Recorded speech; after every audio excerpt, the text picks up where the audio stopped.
What's going on, horror family? You ready for this? Let's dive in. You know, there are places in this world where beauty and horror exist side by side, where paradise becomes a prison, and where mirrors don't just show your reflection, they show your fate. Let me tell you about Ravenscroft Manor, a place I learned about during my research into England's most haunted locations. What I discovered will make you think twice about looking into any antique mirror ever again. The obsession begins. The year is 1847, deep in the forests of northern England. Lord Aldrich Blackthorne, a man with more money than sense and an obsession with perfection, decides to build what he calls paradise on earth. For 7 long years, he pours his fortune into creating the most magnificent Gothic mansion you could imagine. But here's where things get interesting. So Blackthorne wasn't just building a house, he was crafting a masterpiece. Every gargoyle was hand-carved, every window was stained glass art, and at the heart of his creation sat something truly spectacular, a mirror so large and ornate that it dominated an entire room. The frame appeared to be made of the most beautiful crimson wood anyone had ever seen. Guests would comment on its rich, deep red color that seemed to shift and swirl in the candlelight. But here's what they didn't know that wasn't wood stain creating that crimson hue. Local villagers had started whispering. You see, 13 servants had gone missing during the construction of Ravenscroft Manor. 13 souls who simply vanished without a trace. And according to those brave enough to speak up, their blood had been used to stain that mirror's frame. The first dance lady, Margaret Blackthorne, was everything you'd expect from nobility, elegant, graceful, and absolutely enchanted by her husband's creation.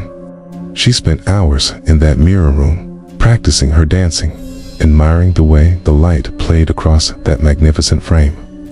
On the night before their grand housewarming ball, guests staying at the manor heard the most beautiful waltz music drifting through the halls. Following the sound, they discovered Lady Margaret in the mirror room, spinning and turning in perfect rhythm. But here's the thing that made their blood run cold. She was dancing alone. Yet, she kept curtsying and speaking to someone they couldn't see. "How lovely you look tonight," she would say to her reflection. "Shall we dance until dawn?" The guests found it charming, perhaps a bit eccentric. They assumed she was simply rehearsing for the next evening's festivities. How wrong they were. When morning came, Lady Margaret was gone. The only trace of her existence was a pair of silk gloves dropped carelessly before the mirror. But here's where the story takes a terrifying turn. The mirror as reflection did UNCL an empty room.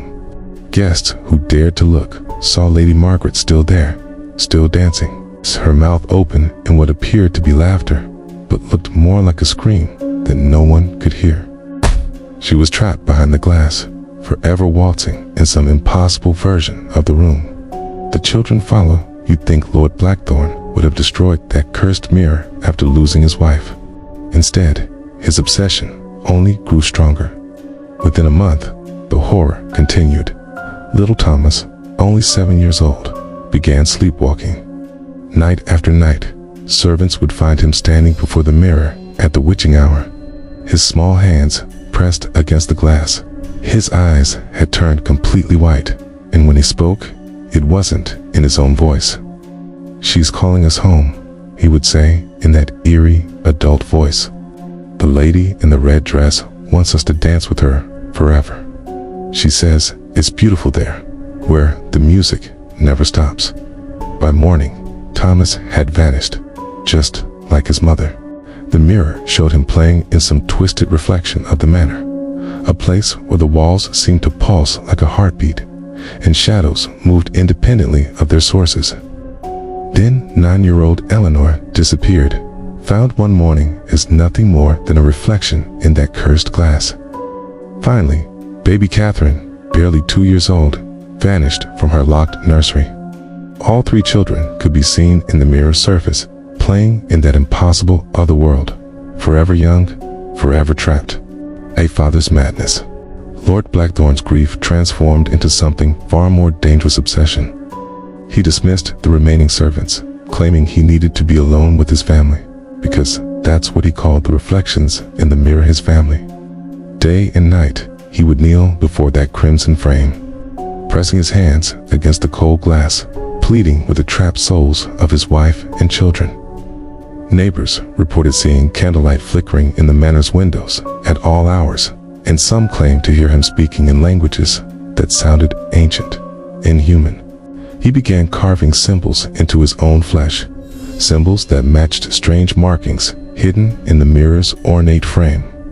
His journals, later discovered, were filled with research into blood magic, soul binding, and rituals that could open doorways between worlds. On the winter solstice of 1854, Lord Blackthorn finally found what he was looking for. The ritual the last servant, brave enough to remain at Ravencroft Manor, fled on that December night, but not before witnessing something that would haunt him for the rest of his life. 13 black candles surrounded the mirror, their flames burning not yellow or orange, but deep crimson, the same color as the frame. Lord Blackthorn knelt in the center, speaking words that seemed to make reality itself bend and twist around that cursed glass.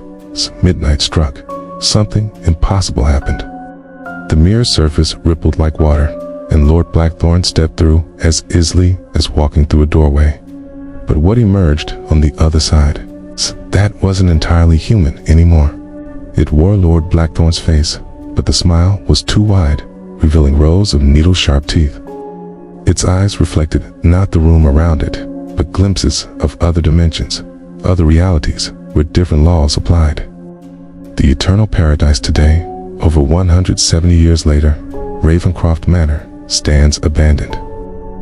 The government officially sealed it in 1901 after too many investigators went missing. But sealing a building doesn't stop the stories, does it? Locals report strange lights in the windows during new moon nights. Hikers claim to hear waltz music drifting from the supposedly empty ballroom in that mirror. Somehow, after decades of decay and neglect, it remains perfect, untouched by time. They say if you're foolish enough to break into the manor and look into that crimson mirror during the witching hour, you'll see the most beautiful ballroom imaginable, crystal chandeliers casting rainbow light across polished marble floors, elegant figures in Victorian dress waltzing to music that sounds like heaven itself. But look closer, please. Look closer, Rand.